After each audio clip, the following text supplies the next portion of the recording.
like I mentioned, NFL training camps have now started for all 32 NFL teams, and we are getting some reports about different players who are holding out amidst contract negotiations, and Dallas Cowboys wide receiver CeeDee Lamb is amongst that group. The Cowboys kicked off their training camp just yesterday. They're practicing in California, I believe, and Lamb did not fly out with the team and is not expected to report. He's entering the final season of his deal. He's going to be making $18 million, and then he will be an unrestricted free agent.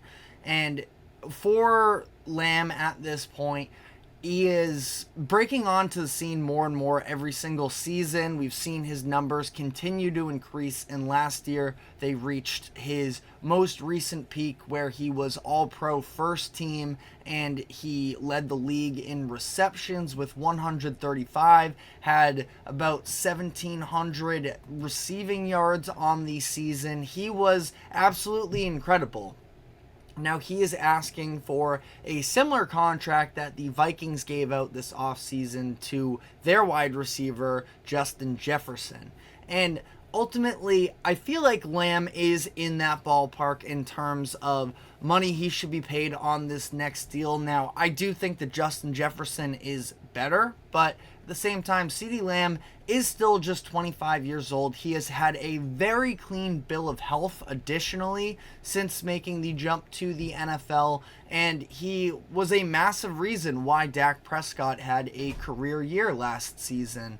And ultimately, obviously, when you are playing for the Dallas Cowboys, there's all kinds of noise and scrutiny that comes with you, but I don't think that there is any denying of the talent that is CeeDee Lamb. So while you may have your feelings about the Cowboys, as a lot of people do, I think that CeeDee Lamb is absolutely worthy of getting a massive payday. Justin Jefferson signed a deal. It was early in June, I believe, and it was a 4-year, $140 million deal, which averages out to around $35 million per season.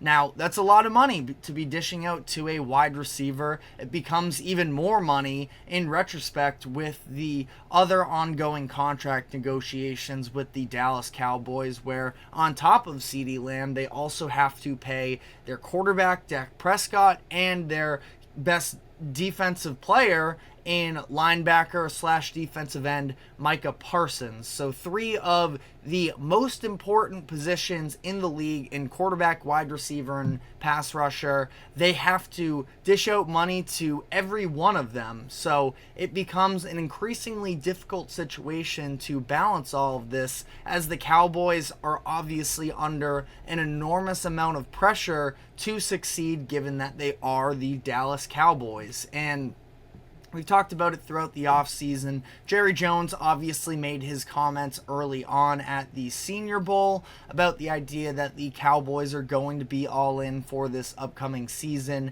Now, based off of their offseason moves, that's definitely not the case. It's something that, again, was taken a little bit too seriously, I think, by a lot of media members, including myself, because we discussed it and I'm bringing it up now. But clearly, his version of whatever all in is not what we maybe pictured when he said it at first. But I was sort of in support of the Cowboys for the fact that they didn't go all in free agency. A lot of the times, yes, you can make a splash move that does improve your odds, but I feel like more times than not, we see a lot of bad contracts being handed out, overpays, in order to try and just throw money at a problem, and that doesn't necessarily work all too often. So I defended the Cowboys for not being a massive player in free agency, and especially knowing that they're going to have all of these massive contract extensions that they're going to need to get done. But we are sitting here just about a month away from the kickoff to the 2024 NFL season, and they haven't really done anything substantial this offseason in terms of using up any amount of that money that they had. They are running it back for the most part, including their head coach with Mike McCarthy, who I don't necessarily feel all too strongly as to whether or not they should have kept him or fired him.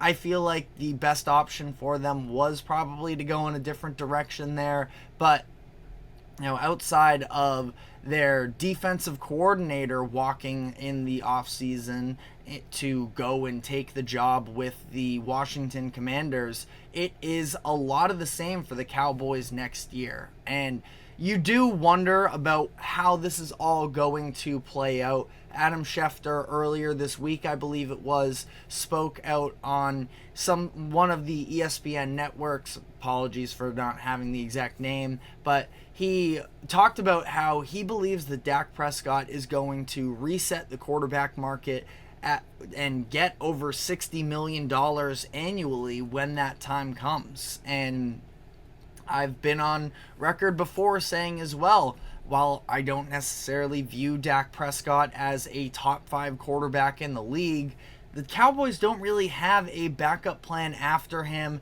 It's not like there seems to be this elite coaching infrastructure such as a Shanahan or a McVay or a McDaniel that you can feel great about them being able to improvise and work in different ways. Mike McCarthy, if the Cowboys don't have success this year, he's out. And maybe the Cowboys at that point say we don't view ourselves as serious contenders. We'll let Dak walk and maybe do some sort of a reset button situation. But that's obviously not the Cowboy way. They are trying to be competitive every single season. And to my point about the backup plan, yes, they do have Trey Lance on the roster, which is at least worth mentioning. Of course, the 3rd overall pick in 2021.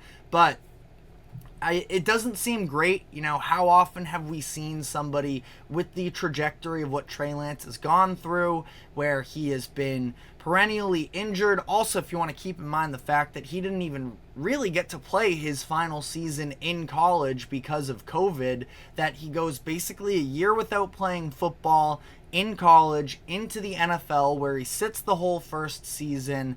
Then he ends up getting hurt in the second game of year 2, and we haven't seen him since. He was beat out by Brock Purdy and ultimately was shipped to Dallas. I don't think that's a real plan. Now, it's somebody that, again, if the Cowboys were to press that reset button, you could at least, generate some sort of buzz that I'm sure we would hear stories from within the Cowboys organization about how they're excited to have him and that they feel like this is going to be the fresh start he needs. And I hear all of that, but it's not something that is going to really sell me on they have a great direction ahead of them. So I think they're going to need to pay Dak Prescott. I've talked about this before. CeeDee Lamb is probably in a higher tier than Dak Prescott relative to their positions and relative to the other best players at their position. But at the same time, I'm not really sure what CeeDee Lamb does for your organization if you don't have a quarterback in place. And I have real doubts about their running game as well. With Tony Pollard leaving in free agency, it seemed like the Cowboys were going to be sort of the premier example of a team that's going to go out and draft a running back this past year, and instead they don't. And this wasn't necessarily the strongest running back class that we have seen in recent years. It was viewed as one of the weaker. But instead, they just don't really have much of an identity in the running game. Who is your go-to back going to be? Now, they bring in Ezekiel Elliott during the offseason, and that's a solid move. I thought that Zeke was a good player with the Patriots this past year. He was a little bit more of a number 2 when Ramondre Stevenson was healthy, but he was still a very competent running back. But after that, it's Rico Dowell and Deuce Vaughn, and you don't really feel great about that necessarily either. They saw some departures this past offseason in terms of their offensive line, with Biotish leaving for Washington as well, seeing Tyron Smith leave for the Jets. At that point, much older, I can understand, and I have some promise in Tyler Guyton, the offensive tackle that they drafted in the first round this past year, but the Cowboys, again, seems like they are kind of in a situation where they got to win now, and they have to get all their players on board for that. Dak Prescott is probably going to play out this year knowing that he will get more money next offseason, I would have to imagine, even if he does have a down year this season. CeeDee Lamb is going to get his money as well. It's just sort of about reining everybody in at that point and making sure that this entire Cowboys organization is committed to winning, because I think that in this NFC as well, they have a golden opportunity to try and take advantage of the fact that there aren't necessarily any juggernauts outside of, you can say, the 49ers, and I definitely think that they're the best team in the NFC, but I wouldn't say that they are untouchable. And it's going to take a lot for the Cowboys to be able to build themselves up as this legitimate contender. But at the same time,